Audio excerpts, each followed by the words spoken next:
regime in place during the last presidential election, and by the way, I think it remains in place, in the federal agencies, telling information providers, the social media companies, what they can and cannot run. No one's been held accountable. Meanwhile, Julian Assange is still in prison thanks to our efforts. Would you pardon him, and would you hold those people who are violating the First Amendment accountable?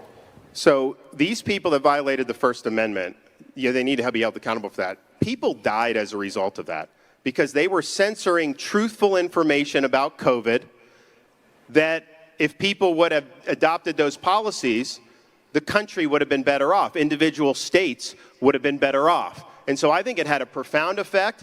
The fact that they censored dissent on COVID meant some kids got locked out of school for a year.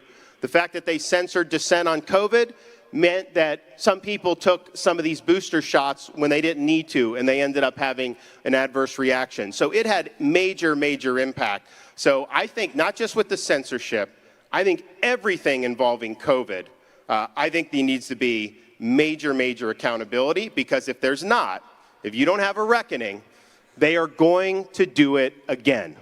They are going to do it again. Now, in terms of using pardon, my goal is to end the weaponization of government. And that involves firing people. It involves taking parts of the DOJ and putting them in other states. Iowa, if you guys want a part of the DOJ, I'll send it out here, send it to Alabama, wherever.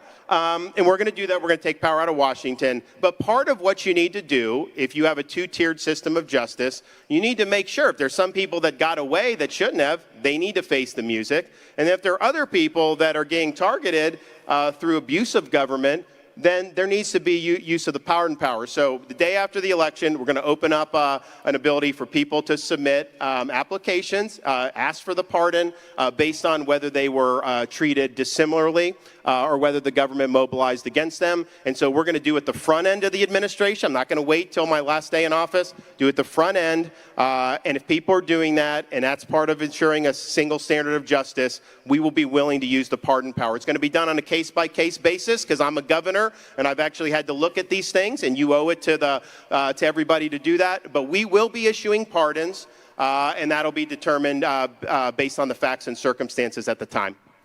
We know that the U.S. government reads the private communications of American citizens by the tens of millions without a warrant. And everyone knows this. It's been revealed. They've admitted it. And no one has moved to stop it. Do you think that there's a good reason to allow this? How can that be? No. I mean, I think the federal government has a responsibility to protect us from foreign threats. We're going to have intelligence capabilities overseas, but to turn those on our own citizens, especially with this government's behavior, is totally untenable. I am going to go in and declassify or put as much stuff out as I can. I think that you guys have a right to know things that happened 60, 70 years ago that the government's kept under wraps. Now, obviously... What?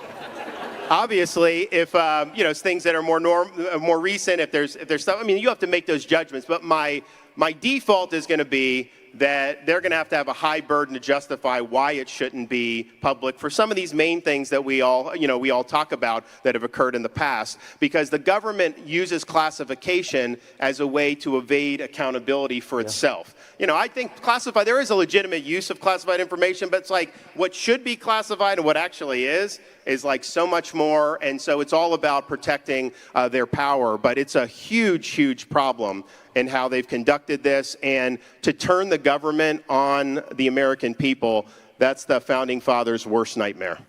So let me just end